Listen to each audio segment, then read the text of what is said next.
Hey everyone, welcome to our channel.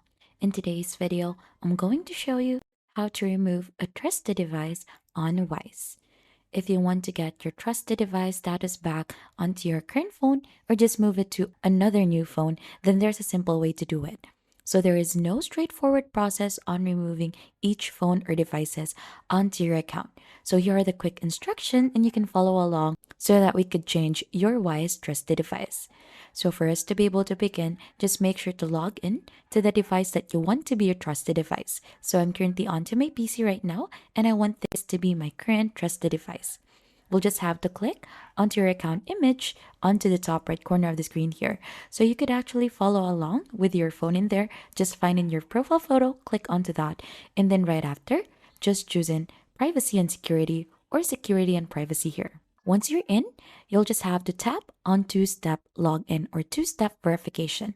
Click onto that and then just use or tap on Wise app default. Then you need to go ahead and toggle this off. So are you sure you want to remove this authentication? So we're just gonna click on remove on here and then just follow along the steps using your other device. Once you approve that, it should go ahead and change your settings in here.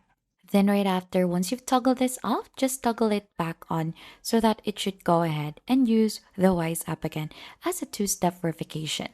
Then right after that, make sure to go ahead and log out onto the account that you have used as a trusted device. Like for example, if you're using onto your phone, just log out onto that device and just refresh this account in here so that it should go ahead and be tagged as your trusted device. And that is just how to remove trusted device on Wise or change Wise trusted device. If you think this has been helpful, don't forget to hit the like, subscribe, and we'll see you on to our next video.